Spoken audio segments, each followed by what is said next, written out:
சிறிய விளம்பர இடைவெளிக்கு பிறகு மீண்டும் டிஎம்டி கம்பிகள் வழங்கும் கேள்வி நேரம் நிகழ்ச்சிக்கு உங்களை மிகுந்த அன்போடு வரவேற்கிறேன். திருவண்ணி அடிப்படையில் நான் அந்த கேள்வியோட தான் போனேன். இந்த பதில் சொல்ல வேண்டிய தேவை நிர்பந்தமும் எந்த இடத்தில் வருகிறது அப்படிங்கிற ஒரு கேள்வி இருக்கு இல்லையா? நீங்கள் பாமக ஆவட்டம் முரண்படுறீங்க, அது வேறு விஷயம். அவர்கள் முரண்படுகிறாங்கன்னா அது வேறு. ஆனால் திமுக தலைவர் ஒரு கருத்தை முன்வைக்கிறார். எங்களிடம் ஆதரவு கேட்டால் பரிசீலிப்போங்கிறாரு.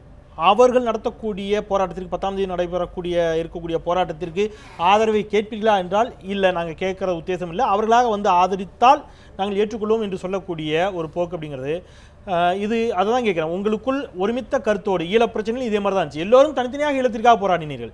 ஆனால் ஒன்றுபட்டு நில்லுங்கள் என்று சொல்லும்போது சிதறி போன ஒரு காட்சியை பார்க்குறோம். மதுவிலும் கூட அப்படித்தான் இருக்குதுன்னு சொன்னால் இது வாக்குக்காகத்தானே? தங்களுடைய வாக்கை வேறு யாரேனும் அறுவடை செய்து சென்று விடுவார்களோ தங்களுடைய உழைப்பை அப்படிங்கிற அச்சம் பரஸ்பரம் எல்லா கட்சிகளிடம் இருக்குதான் நான் கேட்குறேன். நான் எந்த கட்சியும் குறிப்பாக சொல்ல இல்லை. எல்லாத்தையுமே நீங்கள் வந்து எப்படின்னா எல்லாவற்றையுமே மக்கள் பார்த்து கொண்டு இருக்கிறார்கள். நீங்கள் யார் இப்போ இன்றைக்கி வந்து பாமக தலைவர்கிட்ட வந்து நீங்கள் ஆதரவு கொடுங்கன்னு கேட்கும்போது அவர் வந்து கொடுக்க முடியாது. நான் யாரோ நடத்துறதுக்கு நான் ஏன் கொடுக்கணும் அப்படிங்கிறது அடிப்படையில் ஒரே ஒரு லைன் தான். என்னென்னா வந்து மது கூடாது, மதுவை ஒழிக்கணும். இதுதான் வந்து இதில் யார் வந்து நாங்கள் வந்து ஆரம்பத்திலே எங்கள் தலைவர் அறிக்கை கொடுக்கும்போது சொன்னார், இதில் வந்து திமுக உள்ளிட்ட அனைத்து கட்சிகளுமே இதுக்கு ஆதரவு கொடுக்க வேண்டும் என்று வெளிப்படையாக சொன்னார். சொல்லியிருக்காங்க. கலைஞர் இப்படி சொல்வது என்பது அவருக்கு அது உரித்தான ஒரு போக்கு. அது அதுக்குள்ளே நாங்கள் போகலை. இன்றைக்கி மாலையில் கூட நாங்கள் வந்து தாம்பரம் பகுதியில் வந்து எங்களுடைய தலைவர் வந்து துண்டறிக்கை கடையாக கொடுக்கும்போது எல்லா கடையில் இருக்கிற வணிக பெருமக்கள் வந்து சால்வை போட்டு தலைவரை வரவேற்று நாங்கள் கடையை அடைப்போம்னு சொல்லி உறுதி சொல்கிறாங்க. என்னென்னா இது என்னென்னா மக்கள்கிட்ட வந்து பெரிய எதிர்பார்ப்பு இருக்குது. எப்படியாவது யாராவது இந்த பூனைக்கு மணி கட்டுற கதை வந்து எப்படி போகுதோ அதுபோல் இன்றைக்கி வந்து முழுமையான ஒரு போக்கு இன்றைக்கி இருக்குது. அதனால் முழுமையான ஆதாயம்ங்கிறது வந்து தமிழக மக்களுக்கானது தான், அரசியல் கட்சிக்கான. அவங்ககிட்ட வச்சு அந்த கேள்வி தான் கேட்குறேன். ஒரு பொலிட்டிக்கல் அனலைசரா உங்களுடைய பார்வை இந்த விஷயத்தில்? எல்லா அரசியல் கட்சிகளும் உள்ளபடியே ஒரு சமூக பார்வையோடு தான் போராடுகிறார்கள், அதில் மாற்றுக்கருத்தில்லை. ஆனால் அந்த சமூக பார்வைக்குள் சற்றே அவர்களுடைய வாக்கிய வங்கிக்கு சார்ந்த பார்வையும் இல்லை என்று மறுத்துவிட முடியுமா? ஏன்னா வரக்கூடிய அறிக்கைகள் எல்லாம் எல்லா கட்சிகளுடைய அறிக்கையும் அப்படித்தான் இருக்குது. ஒன்றா வர முடியாததுலேயே தெரியுது அரசியல் தான். ஏன்னா பாருங்க, பிஎம்கேயும் விடுதலை சிறுத்தைகளும் ஒன்றா போக முடியாது. அவங்க பேஸ் எல்லாமே நார்த் தமிழ்நாட்டில் இருக்குது, ஒரே பேஸ். அது காரணம் வேறையாக இருக்கலாம், அது மதுவிலக்கு அதெல்லாம் வேறு.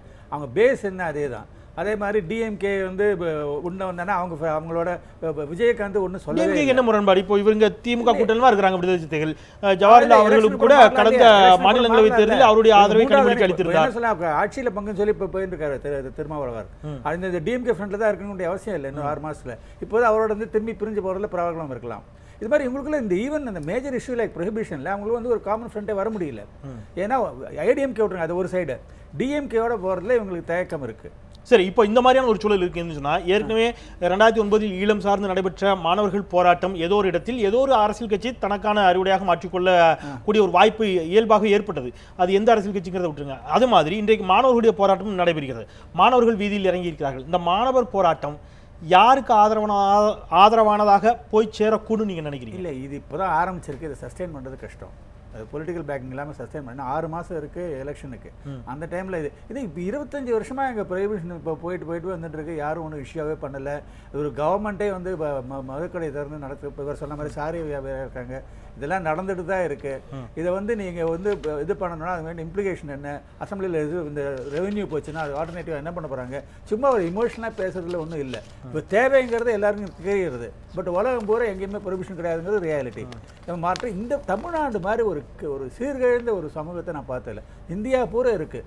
இந்த மாதிரி வந்து குடிச்சிட்டு ரோட்டில் கிடக்கிறது, போய் வீட்டில் போய் பொண்டாட்டி அடைக்கிறது, தாலி எடுத்துட்டு வருது, இந்த மாதிரி சிச்சுவேஷன் கிடையவே கிடையாது. அதுதான், அதனால தான் நான் சொல்றேன். கண்ட்ரோலா அதெல்லாம் வேற. திரு ஜவஹர்லா அப்பொழுது இருந்து ஏதோ ஒரு கருத்தை சொல்ல முற்பட்டார். திரு ஜவஹர்லா, உங்களுடைய கருத்துக்கள்? முதலாவதாக இந்த விவாதத்தினுடைய தலைப்பே தேவையில்லாத ஒன்று என்று என்னுடைய கருத்து. இதில் வந்து அரசியல் ஆதாயம், அதற்காக வேண்டி எங்களை போன்ற கட்சிகள் இதை எடுத்திருக்கின்றது என்று சொல்லக்கூடிய கருத்து வந்து எங்களை போன்றவர்களை மிகப்பெரிய அளவில் மனதை பாதித்திருக்கின்றது, நோவினை தந்திருக்கின்றதா நான் சொல்ல விரும்புகிறேன். மன்னிக்கணும் திரு ஜவஹர்லால், நீங்க விரிவா பதிவு பண்ணுங்க. மன்னிக்கணும், ஒரே ஒரு வார்த்தை. நிச்சயமாக உங்களை போன்றவர்களுடைய முயற்சிகளை ஒருபொழுதும் நியூஸ் ஒன் தமிழ் தொலைக்காட்சி கொச்சைப்படுத்தாது. கேள்வி அதுவும் இல்லை, ஏன் ஒன்றுபட்டு நிற்க மறுக்கிறீர்கள்? அந்த வேறுபாடுகள் அரசியலா அப்படிங்கிறதான் கேள்வியை தவிர உங்களுடைய போராட்டம் அரசியல் என்பதல்ல. வேறுபட்டு நிற்பதற்கான காரணம் என்ன? அதுதான்.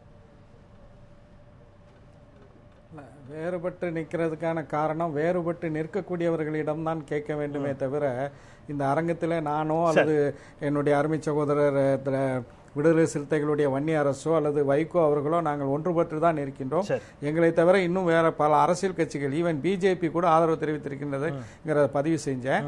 இங்க நான் சொல்ல விரும்பக்கூடிய இன்னொரு கேள்வி கேட்டீங்க. சசி பெருமாள் தனி ஒருவராக போராடிய போது அல்லது மதுரை மாணவி நந்தினி தனி ஒருவராக போராடிய போது நீங்கள்லாம் எங்க போனீங்கன்னு கேட்டீங்க. என்னால் சொல்ல முடியும். மதுரையில நந்தினி அவர்கள் அந்த உண்ணாநிலை போராட்டத்தை நடத்திய போது அவர்களுக்கு எல்லா வகையான உதவிகளையும் செய்தவர்கள் எங்கள் கட்சியினர். நானே நேரடியாக அந்த களத்தில் நின்றேன். அப்போது போலீசினுடைய அராஜகத்துக்கு எதிராக, அடக்குமுறைக்கு எதிராக நாங்கள் பல விஷயங்களை செய்திருக்கின்றோம். அதே போல 2013 சசி பெருமாள் அவர்கள் முதலிலே காந்தியடிகள் சிலைக்கு கீழே அந்த உண்ணாநிலை போராட்டத்தை தொடங்கினார். அதற்கு பிறகு மருத்துவமனையிலே தொடர்ந்தார். அதற்கு பிறகு மயிலாப்பூரிலே அதை தொடர்ந்தார். இந்த ஒவ்வொரு கட்டத்திலும் அவருக்கு தேவையான எல்லா உதவிகளையும் நாங்கள் செய்ததோடு, களத்தில் நின்றதோடு, இறுதியில நானும் திரு குமரி அனந்தன் அவர்களும் தான் அவர்கள் இருந்த இடத்திற்கு சென்று 34 நாட்கள் இருந்து விட்டீர்கள், ஒரு வலுவான செய்தியை தமிழகத்துக்கு கொடுத்திருக்கிறீர்கள், உங்களை போன்றவர்களுடைய உயிர் இந்த சமுதாயத்துக்கு தேவை, எனவே இந்த உண்ணாநிலை போராட்டத்தை நீங்கள் வந்து முடித்துக்கொள்ள வேண்டும் என்று வேண்டுகோளை விடுத்து அதற்கு பிறகு அவர் சில நேரங்களில் அதை முடித்துக் கொண்டார் என்பதை நான் சொல்ல விரும்புகின்றேன்.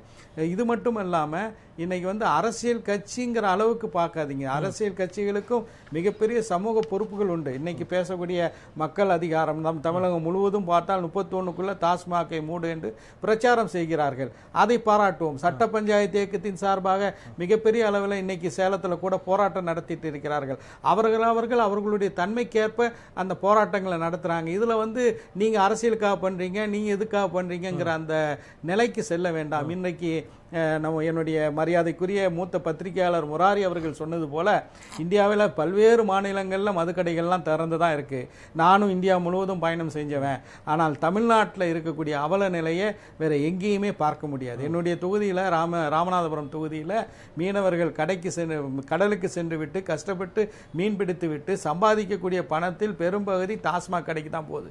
வீடுக்கு வரல. பெண்கள் மிகப்பெரிய அளவில் அவர்கள் ஒப்பாரி வைக்கக்கூடிய ஒரு நிலையை பார்க்கின்றோம். திராவிடத்தினுடைய பெயரில், அண்ணாவினுடைய பெயரில் ஆட்சி செய்யக்கூடிய திமுகவாக இருந்தாலும் சரி, அதிமுகவாக இருந்தாலும் சரி, அண்ணாவினுடைய படத்தை தன்னுடைய கட்சியினுடைய கொடியிலே பொறித்து கொண்டு செயல்படக்கூடிய அதிமுகவாக இருந்தாலும் சரி, அண்ணா வழியிலே நடக்கக்கூடிய தம்பி என்று சொல்லக்கூடிய கலைஞர் அவர்கள் தலைமையிலான திமுகவாக இருந்தாலும் சரி, அவர்களுக்கு நான் நினைவுபடுத்த விரும்புகின்றேன். 1967 பேரறிஞர் அண்ணா அவர்கள் முதலமைச்சரான போது அதிகாரிகள் வந்து சொல்கிறார்கள், கஜானா காலியாக இருக்கின்றது, நீங்கள் படியரிசி 3 ரூபாய்க்கு போட வேண்டும் என்று சொல்கின்றீர்கள். கஜானா நிரம்பினால்தான் உங்களுடைய தேர்தல் வாக்குறுதியை நிறைவேற்ற முடியும், எனவே மதுக்கடைகளை திறந்து வைப்போம் என்று சொல்லும் போது ஒரு நிமிடம் ஸ்தம்பித்தேன். அதற்கு பிறகு அவர் சொல்கின்றார், இந்த மதுக்கடைகளை திறந்து வைப்பதனால படியரிசி திட்டத்தை போடலாம், நான் அந்த அரிசியை வாங்கி வீட்டில் சமைக்கிறதுக்கு நெருப்பு வைக்கிறதுக்கு காசு இருக்காது, அந்த குடும்பங்களினுடைய அந்த கண்ணீர் என் முன்னால் ஒரு நிமிடம் நின்று முன்னால் வருகின்றது, எனவே ஒருபோதும் மதுக்கடைகளை திறப்பதற்கு நான் அனுமதிக்க மாட்டேன் என்று சொன்ன முதலமைச்சர் பேரறிஞர் அண்ணா அவர்கள் அவர்களுடைய பேரிலே ஆட்சி செய்து கொண்டிருக்கக்கூடியவர்களுக்கு மதுக்கடைகளை மூடுவதுதான் அவர்கள் என்பதற்கான எடுத்துக்காட்டாக நான் மீண்டும் வருகிறேன். திரு ஜவஹர்லால், திரு விவேக் அவரிடம் கேட்கலாம். திரு விவேக், உங்களுடைய கருத்தோடு சேர்ந்து நிறைவான கருத்தையும் பதிவு பண்ணுங்க. உங்களுடைய தந்தையினுடைய மரணத்தில் சந்தேகம் இருக்கிறது, ஐயம் இருக்கிறது என்ற ஒரு வாதத்தை முன்வைக்கிறீர்கள். முறையாக பிரேத பரிசோதனை செய்யப்பட்டு அதனுடைய அறிக்கைகளின் அடிப்படையில் மருத்துவருடைய மரணத்திற்கான காரணங்கள் என்ன என்பதெல்லாம் தெரிய வந்தால் மட்டும்தானே உங்களுடைய தந்தையினுடைய மரணம் எவ்வாறு ஏற்பட்டது என்பதை அறிந்து கொள்ள முடியும். ஆனால் நீங்கள் உடலை பெற்றுக்கொள்ள மாட்டேன் என்று போராடுவதோ அல்லது வேறு விதமான போராட்டங்களோ உங்களுடைய தந்தையின் மரணத்தில் உங்களுக்கு ஏற்பட்டிருக்கக்கூடிய நியாயமான ஐயங்களை கூட தீர்ப்பதற்கு எப்படி உதவி செய்யும் நீங்கள் நினைக்கிறீங்க? உங்களுடைய கோரிக்கைகள் என்ன? இந்த பூரண மதுவிலக்கை அமல்படுத்தணுங்கிறதை தாண்டி உங்களுடைய தந்தையின் மரணம் குறித்தான உங்களுக்கு இருக்கக்கூடிய ஐயங்களில் நீங்கள் அரசிற்கு வைக்கக்கூடிய கோரிக்கைகள், நியாயமான கோரிக்கைகள் என்ன?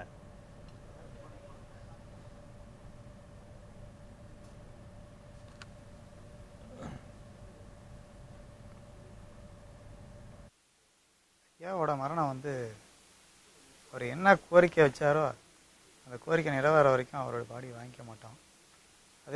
அதே மாதிரி ஐயாவோட மரணம் வந்து மர்மமான முறையில் இருக்குது, கொலை பண்ணிட்டாங்க. அது வந்து சிபிஐ விசாரணை பண்ணணும்னு சொல்லி நாங்கள் அரசு கேட்டுக்கிறோம்.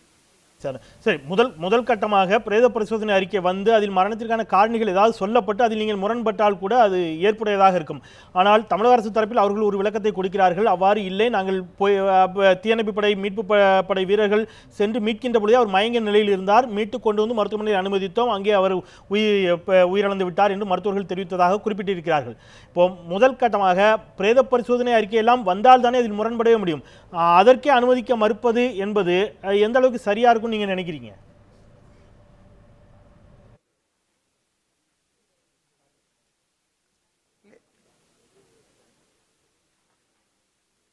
இல்லை நீங்கள் பார்த்துருக்கலாம், செல்போன் டவரில் இருக்கும்போது அவர் மூக்கில் எப்படி ரத்தம் வந்தது, நெஞ்சில் எப்படி ரத்தம் வந்தது, அவரை கயிறு கட்டி இறக்கும் போது எப்படி இறக்குனாங்க, அவர் கயிறு களத்துக்கு எப்படி போச்சு அப்படிங்கிறதெல்லாம் தெளிவாக தெரியணும் இல்லைங்களா?